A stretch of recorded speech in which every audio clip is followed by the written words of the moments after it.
अस्सलामुअलैकुम dear students.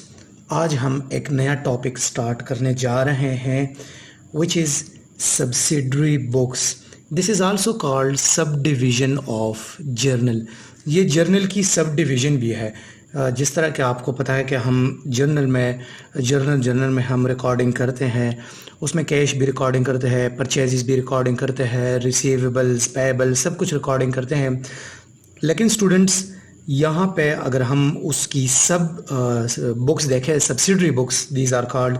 सो यहाँ पे सबसे टॉप पे है cash book, purchase return book. Cash book में हम सिर्फ कैश ट्रांजैक्शंस रिकॉर्ड करते हैं, जैसे कि कैश रिसीट्स या cash payments. For example cash receipts किस वजह से आते हैं? जब हम कोई सेल करते हैं तो कैश सेल करते हैं या किसी से पैसे लेते हैं तो वो हम जो कैश ना के क्रेडिट ट्रांजैक्शन वो हम कैश बुक में रिकॉर्ड करते हैं।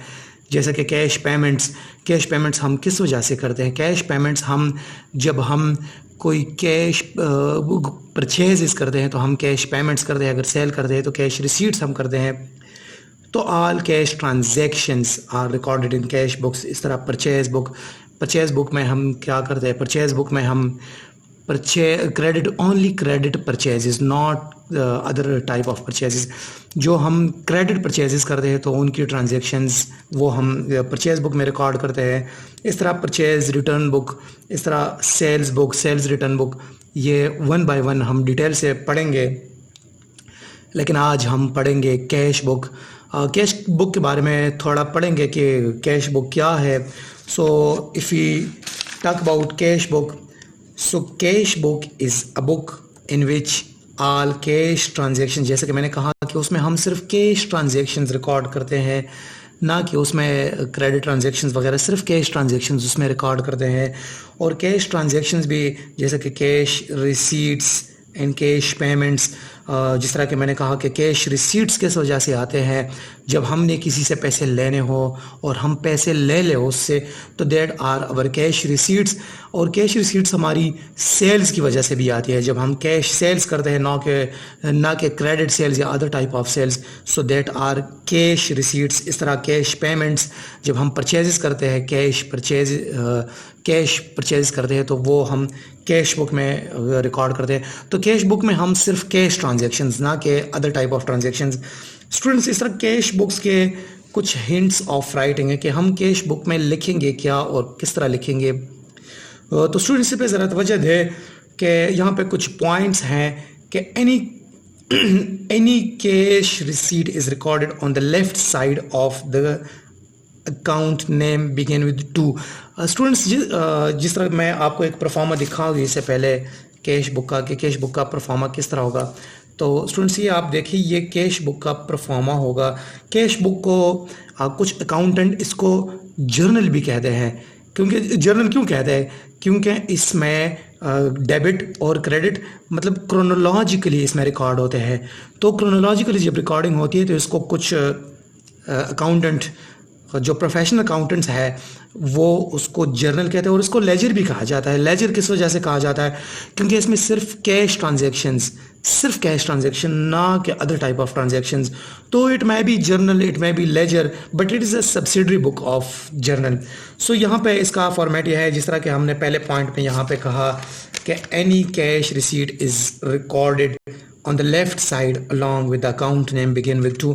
इसका परफॉर्मा यह होता है कैश बुक का कि यहाँ पे हम तो डेट लिखते हैं, यहाँ पे हम पार्टिकुलर लिखते हैं। और पार्टिकुलर लिखते हैं, फॉर एग्जांपल हमारे पास कैश रिसीव हुआ, तो हमारे पास कैश किस लिए रिसीव हुआ? फॉर एग्जांपल हमने सेल की वजह से हमें कैश रिसीव हुआ, तो इसके बिगिन में हम 2 लिखेंगे, फॉर एग्जांपल 2 सेल। और ये हम लेफ़्ट साइड पे जितनी भी कैश हमारी रिसीट होती है वो हम लेफ़्ट साइड पे लिखेंगे रिसीट। और ये हमारी कैश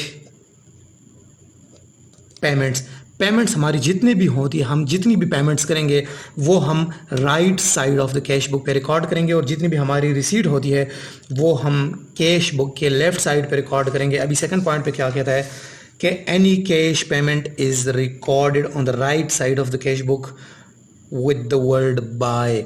हम बाय से, इसका मतलब ये है स्टूडेंट्स, ये देखें, अगर हम कोई कैश पेमेंट करते हैं तो यहाँ पे तो हम डेट लिखेंगे, डेट के बाद फॉर एग्ज़ाम्पल मैंने अली को दिया, मैंने अली को पेमेंट की, फॉर एग्ज़ाम्पल 500 मैंने अली को पेमेंट की, सो हम वर्ड बाय लिखेंगे, बाय अली, और बाय कैश हम लिखेंगे 500, क्योंकि ये सारी कैश ट्रांजैक्शंस है। सो स्टूडेंट्स, ये दोनों टू और बाय ये बहुत याद रखें, क्योंकि ये अक्सर वन पेपर एमसीक्यूज़ में ये पूछे जाते हैं कि लेफ़्ट साइड पे हम जो ट्रांजैक्शन करते हैं कैश बुक की, तो उसको हम टू या बाय लिखते हैं। तो ये आपको याद होना चाहिए कि लेफ़्ट साइड पे हम सबसे पहले तो हम कैश रिसीप्ट्स हम उधर लेफ़्ट साइड पे हम रिकॉर्ड करते हैं, और जो कैश पेमेंट्स है वो हम राइट साइड पे, लेकिन वो बाय से स्टार्ट करेंगे, और जो कैश रिसीट्स है उसके साथ टू लिखेंगे। इसके बाद क्या कहता है यहाँ पे देखते हैं। इसके बाद कहता है कि begin the cash book with the balance brought forward from the preceding period और with what we start, it appears at the top of left side as to balance और to capital as in new के। Students, इसके बारे में मैं आपको बताता चलूँ, ये कहता है कि जब कोई बैलेंस हम मतलब कैश बुक को हम स्टार्ट करते हैं तो सबसे पहले टॉप पे लेफ़्ट साइड पे जो हमारे पास कैश हो, वो कैश किस तरह हो, फॉर एग्ज़ाम्पल वो कैश कैरी फॉरवर्ड हो, वो पहले पिछले काउंटिंग पीरियड से, यानी पिछला जो गुजरा हुआ पीरियड है उसमें कोई कैश डेबिट बैलेंस बचा हो, और वो हम इस पीरियड में उसकी ट्रांजैक्शन करना चाहते हैं, तो वो हम to balance brought forward, to balance brought down और ब्रॉड फॉरवर्ड यहाँ से स्टार्ट करते हैं इस तरह से। और अगर in case of a new business, अगर कोई बिजनेस न्यू स्टार्ट है, क्योंकि उसमें तो कोई पिछला बैलेंस है ही नहीं क्रेडिट या डेबिट, तो न्यू बिजनेस जो स्टार्ट है तो उसको हम टू बैलेंस से स्टार्ट नहीं करेंगे, टू कैपिटल से, क्योंकि जब एक इन्वेस्टर कैपिटल इन्वेस्ट करता है बिजनेस में, सो वो हम टू कैपिटल से स्टार्ट करेंगे। और जो बैलेंस कैरी फॉरवर्ड हो, सॉरी ब्रॉड डाउन हो या ब्रॉड फॉरवर्ड हो, तो उसको हम टू बैलेंस ब्रॉड डाउन या टू बैलेंस लिखते हैं, और जो नया हो तो उसको हम टू कैपिटल से स्टार्ट करते हैं। ये हुआ कैश बुक का परफॉर्मा। अब इसके बाद क्या कहते हैं वो देखते हैं। इसके बाद कहते हैं कि बैलेंसिंग द कैश बुक। अभी balancing the cash book, what is balancing the cash book? जब यहाँ पे कहते हैं, पहले यहाँ पढ़े कि क्या कहता है, the cash book is balance at the end of a given period by inserting the excess of the debit. इस जुमले को ज़रा समझे स्टूडेंट्स, यहाँ पे इस जुमले को गौर से ज़रा समझे। By inserting the excess of the debit on the credit side is by balance carried down to make the both sides agree। Students, यहाँ पे कहता है, अच्छा यहाँ पे फिर कहता है कि the balance is then shown on debit side by to balance brought down के बारे में तो मैंने आपसे कहा to start the next period। Students, इसका मतलब ये है, यहाँ पे कहता है कि फॉर एग्जांपल यहाँ पे भी कुछ एंट्रीज हुई, यहाँ पे भी कुछ एंट्रीज हुई मुख्तलिफ डेट्स पे, तो इसको जब eight the end of given period, जब एक अकाउंटिंग पीरियड फिनिश हुआ और उसको हम बैलेंस करते हैं, तो फॉर एग्जांपल ये हम let's assume this side the debit side the receipt side becomes 2000, तो यहाँ पर भी हम 2000 लिखेंगे, और ये 2000 आया फॉर एग्ज़ाम्पल, तो यहाँ पर भी हम बैलेंस करने के लिए 2000 लिखेंगे। लेकिन यहाँ पे उसने कहा कि द एक्सेस अमाउंट, जब कोई एक्सेस, और यहाँ पे फॉर एग्ज़ाम्पल यहाँ की सारी ट्रांजैक्शन 2000 हुई, यहाँ की सारी ट्रांजैक्शन फॉर एग्ज़ाम्पल हुई 1500, टोटल 1500 हुई, तो 500 का डिफरेंस आया, तो ये 500 डिफरेंस हम लिखेंगे बाय बैलेंस कैरी डाउन। तो ये साइड भी 2000 पूरा हुआ ये साइड भी, दोनों को बैलेंस करने के लिए हम जो एक्सेस अमाउंट होता है जो इस डेबिट साइड का यानी रिसीट साइड का जो एक्सेस अमाउंट होता है तो वो अमाउंट हम यहाँ पे बैलेंस कैरी डाउन के नाम से लिखते हैं। तो जब हम बैलेंस कैरी डाउन यहाँ पे लिखे तो इसको हम जब नेक्स्ट पीरियड पे लाएंगे, जिस तरह के मैंने यहाँ पे कहा, अगर आप यहाँ पे देखें सो यहाँ पे हम टू नेक्स्ट अकाउंटिंग पीरियड पे, इस कैश बुक में नहीं, नेक्स्ट कैश बुक में अगर हम जब स्टार्ट करेंगे तो ये लिखेंगे टू बैलेंस ब्रॉड डाउन।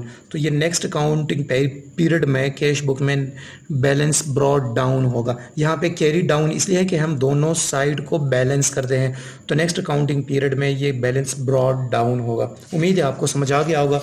कोई भी क्वेश्चन हो तो आप कमेंट बॉक्स में ज़रूर पूछ सकते हैं, इंशाल्लाह मैं आपकी हर क्वेश्चन को आंसर करूँगा। स्टूडेंट्स यहाँ पे फिर कैश बुक्स के भी कुछ फर्दर टाइप्स है, जिस तरह के single cash book, double cash book, double single column cash book, double column cash book and triple column cash book. तो what is single column cash book, double column cash book, इसको हम बारी बारी आने वाली क्लासेस में पढ़ेंगे। इसके बाद जो हमारा क्लास होगा वो हम सिंगल कॉलम कैश बुक पे हमारा क्लास होगा। कोई क्वेश्चन हो तो कमेंट बॉक्स में ज़रूर पूछें। Thank you.